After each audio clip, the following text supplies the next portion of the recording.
Hey everyone, how are you all doing?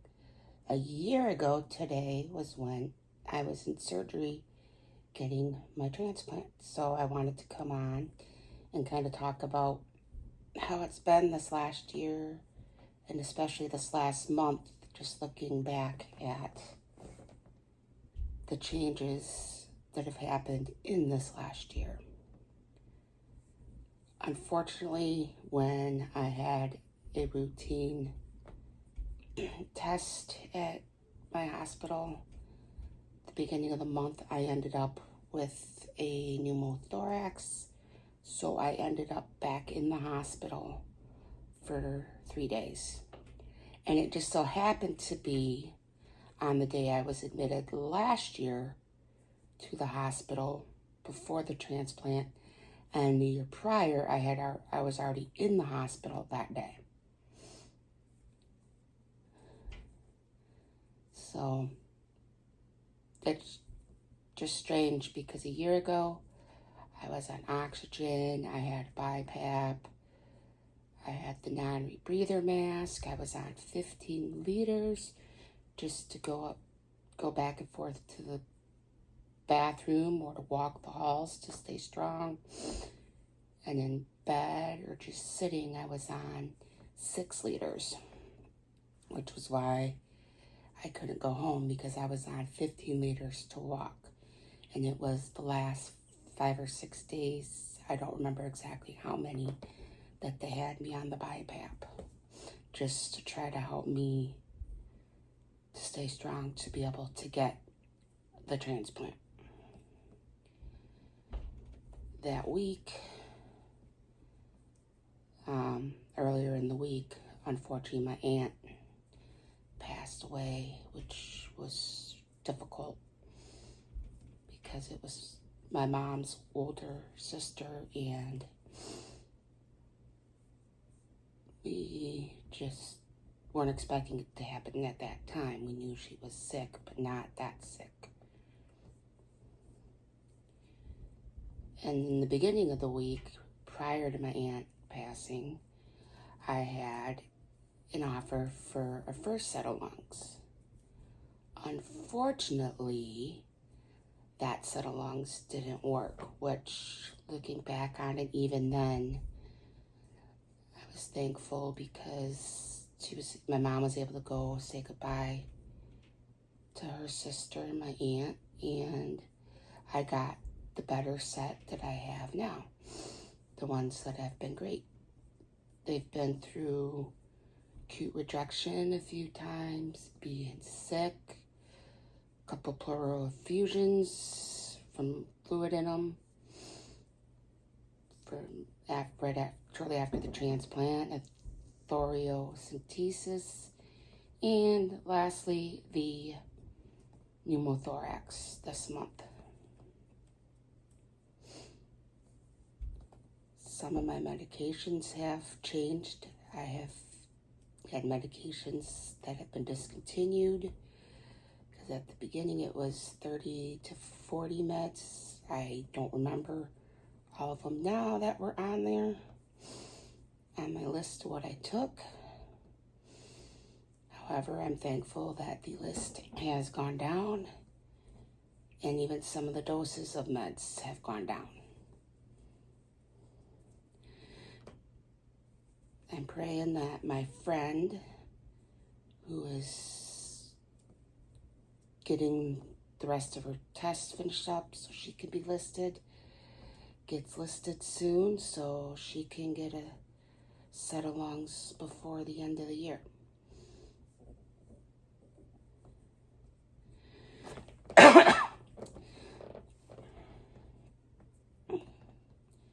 Then I have a friend who had surgery for a tumor on her kidney, and she's still recovering. I have links to her page with her updates on my community tab, just like I have some other stuff on my community tab. I have shorts, I have posts on the community tab, I have videos, and hopefully to come I will have more stuff, just talking about what's going on with me, but also sharing some of my lovely, lovely yarn. I have a lot of yarn that I got through mystery bags or sales. So it will be nice to share those yarns because there are some that I didn't even know were out there until I started following YouTube and all the different content creators that are out there. I do have a couple things coming in the mail. So when I get those, I plan on making a video with those. Then I have some yarn that I got when I did those yarn videos on my channel that I want to show. And then I have some other yarn that I ordered from a fellow YouTuber that is some really nice ones that I will definitely share when I get to it. I am using right now a Hobby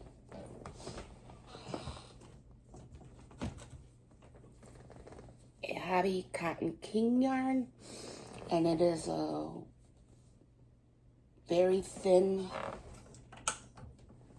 one weight, and I can't read the specs on it, but since it's cotton, you'd be able to wash and dry it. I'm using a D or 3mm hook to make my towel, and that's what I'm making, is a towel for either my kitchen or my bathroom, depending on how it looks and stuff. I have to figure that part out, whether it's which room it's going to be for. It kind of matches my bathroom a little bit with the green, so I think it might end up in there, but we'll see, because I got a lot more of this yarn, so I can make a lot more towels and washcloths or whatever I want. And it was a bag of their mystery cotton from Hobby, and that's Hobbii, and they are in the Netherlands, and they have a lot of nice yarn that I was able to get some of, and I will be able to show it at some point. I don't have as much yarn as my friend Russ on It's Raining Yarn, but I do have some really nice yarns that he might not have. So it'll be nice to show my yarn and share what I think of it. I like this cotton yarn. It is a thinner yarn, but I am used to using a G crochet hook, which I know is, I think, a 4. Don't quote me on the 4, but it's a little bit bigger than this one. That was the first crochet hook I used when I started crocheting back when I was 10 or 11. I have been crocheting over 30 years. And then it was a year or two later that I learned how to knit. And I have a really neat knitted project that is still on my needles because it got put up and forgotten. And I have a lot of whips or projects that are in the middle of. And I need to go through them and decide, am I still going to make this thing that I started, or I'm going to make something else? Because there are quite a few that I know I know I won't finish or do. So I will take those apart and frog them, as we say, and then put the yarn up for something else.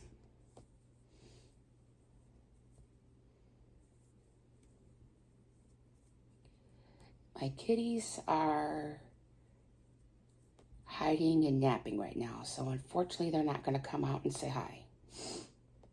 But hopefully sometimes when I am making videos, they will come out and say hi. They have been on a couple lives with Russ on his channel with me, and then they've been on a Zoom meeting or two to say hi.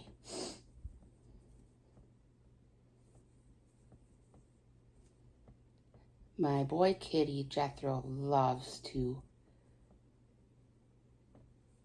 see what's going on if my phone or computer is making noise. So since I'm not on a live, he is decided he doesn't want to be here. But if I ever get on a live, then he would maybe get over here. I don't know if I would be doing lives in the future or not. I do go on lives if I'm invited up to the panel. That is part of what helped me get used to being in front of the camera, was being on my first live with Russ. And that link is on the community tab, the one from my first live.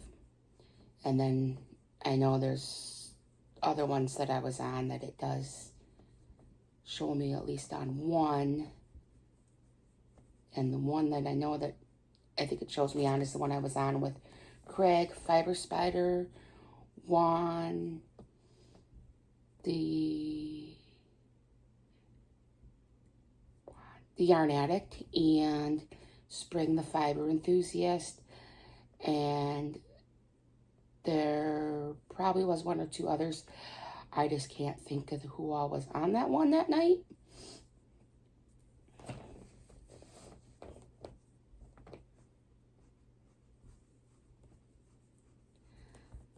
I have a lot of friends on the YouTube street that I'm going to try and put links on a post on my Facebook, or not my Facebook, on my community page, community tab here, but also in this video, because I did talk about a few.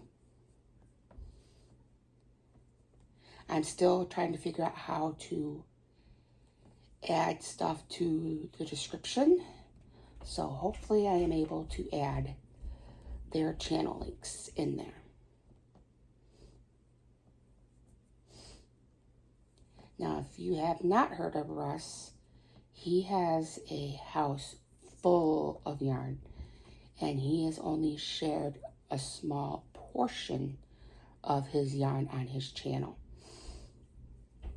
His channel is called It's Raining Yarn because, like he said, if his house blew up, it would be raining yarn for 5 miles around it. And I know me and a bunch of others would be there with our swimming pools, umbrellas, and whatever if it blew up to catch the yarn. Now, if mine blew up, it would only go probably a couple 100 feet at the most. And it wouldn't be a lot, but it would be some.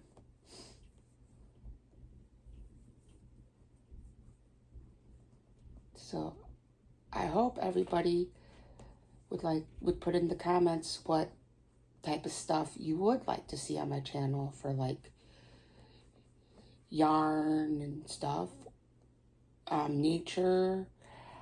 I've thought about doing some taste tests of candy and other stuff from different places. So if there's something that you think would be neat, please let me know, because this is my journey after my transplant, so it's going to be stuff that I decide to put on here. I love to crochet. I love yarn. I have done diamond painting. I have not done it for a couple years since I got sick with my first, so since about the beginning of the year in 2022 was the last time or so that I did some diamond painting.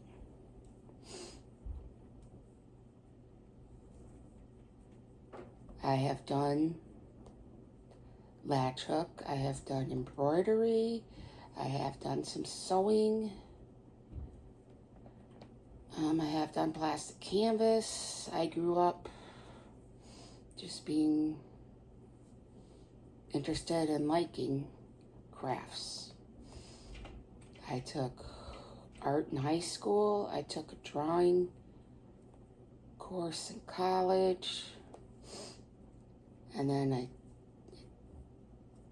that one was a drawing one. And then I took an art and culture one. And that one was of Ireland.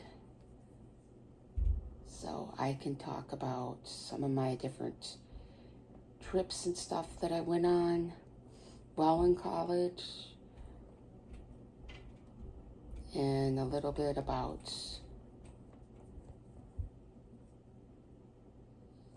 where I grew up, because I did not grow up just in one place. By the time I was a few months old, I actually lived in 3 different states.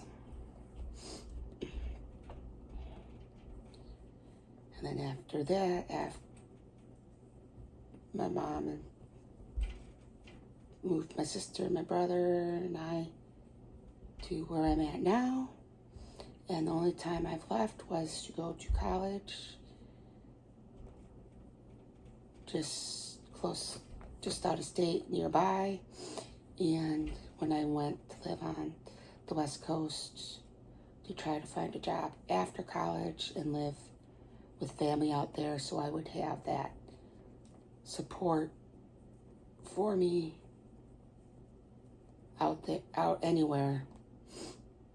I don't drive, so I have to either get rides places, ride public transport, which we don't have a lot of here where I'm at, or walk. And the walking is getting a little easier with having my transplant, but I still got to walk up some big hills, and they are not quite fun yet.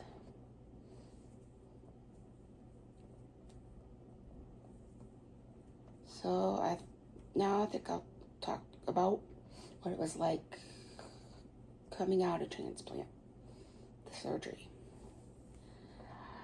I was out of it for over a day. I don't know when I started waking up and they actually took the breathing tube out of my throat. I had to have a breathing tube and a feeding tube because they didn't want me stressing my lungs out, but then they also did not want me eating and swallowing until they could be sure that it was safe for me to eat and swallow, because they didn't want me aspirating stuff into my new lungs since they were just brand new, and they also didn't want me choking on stuff and not being able to get it down. So it took me about the 12 days that I was awake to learn how to swallow again. I had to start out with pureed foods. Then that was after they pulled the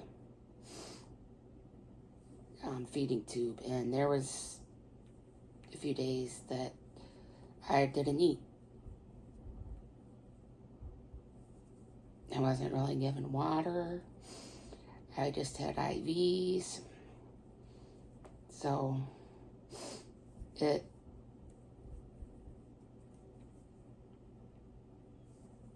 was a lot better when I could start eating, but pureed food is not what you think it is. It's not fun to eat.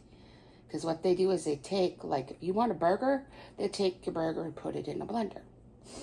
And that's what you get. And I had to be careful because I woke up diabetic, so they had to watch for carbs and my sodium count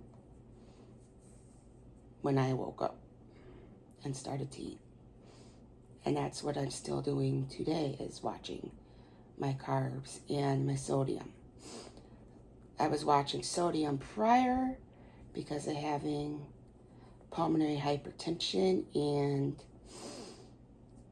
heart failure on the right side of my heart. So that one wasn't so new to me.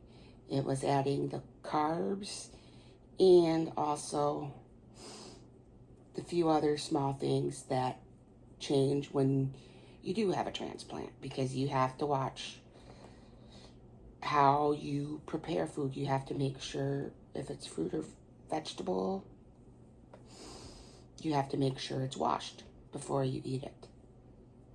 If it is a meat of any kind, it has to be cooked well done. And then there are certain things like wild game, so like fishing or hunting, so like fish, deer, rabbits, squirrel, stuff I ate growing up, I can't have anymore, but I didn't eat much of it anyway.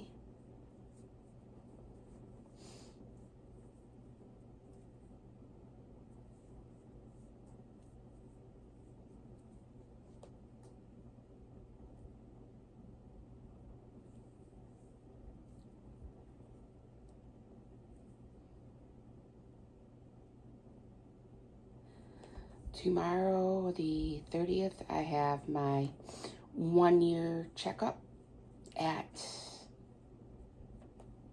my transplant team at the clinic. So I will see all them, have my x-rays, my 6-minute walking test, and I will have my spirometry test, which will help measure how well the lungs are working. And I will have all that, plus see my doctor and my nutritionist. And I will get to ring the bell. And I've been looking forward to ringing the bell at a year for reaching that milestone. And I plan on ringing it in another year. When I reach that milestone, every year I plan on ringing the bell. It's always nice when I'm in clinic and I hear somebody ringing the bell, because it's great to hear that they made it, however long it is that they made it. And I have met people there that are over 20 years out with lungs, which is awesome. I hope I can make it at least 20, but hopefully more than 30. But I'll definitely take what I can get. I just would like to encourage people to think about organ donation should something happen to you, because one thing is, lungs are so hard to come by.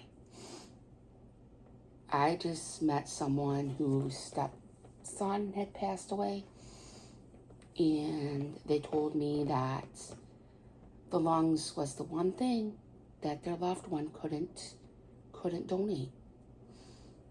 They could donate everything else, but not the lungs. They are one of the most delicate organs to transplant because of what they are. They are really delicate. I know should something happen to me, I signed up to be a donor, and this coming December will be 2 years since I signed up to be a donor.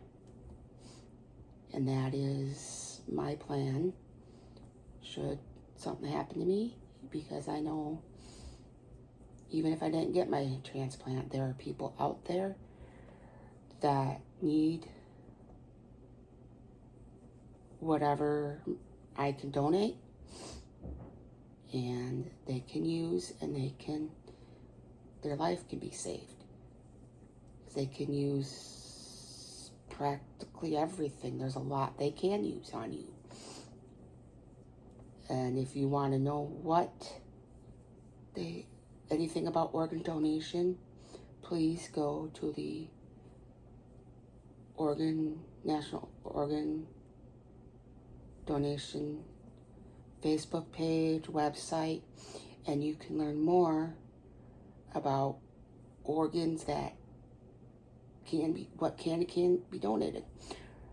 The one thing that a lot of people can do right now is when there's a blood drive. If there's a blood drive, you could go in and donate blood. And there are also places that you can donate plasma. And what some people don't know is plasma, they use it to make treatments and other stuff. I had plasma in the form of a medical treatment to help treat the autoimmune disease. And because of that, that's how I know that plasma is needed.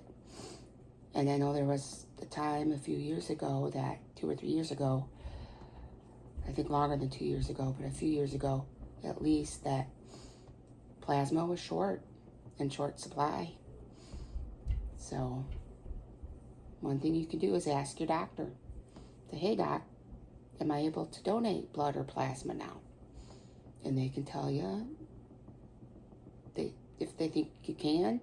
But you can also go into when they have a blood donation site, you can go in there where they're donating blood, and you can say, hey, I would like to donate blood or plasma, can I do that today? And they will ask you questions and take you through and then decide whether or not you can donate.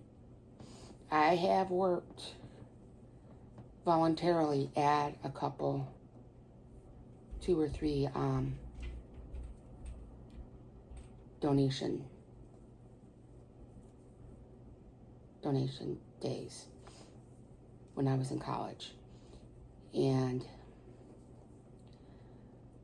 I hand it to the nurses because we had at least one person passed out that needed them, and they know what they're doing. They taught us what we needed to do, and it was nice because, I got to see and help people give blood to help others, and I got to see those that earned any of the pins that they earned for amounts they've donated. And I don't remember the amounts for the pins that I was able to give the people besides their juice and cookie.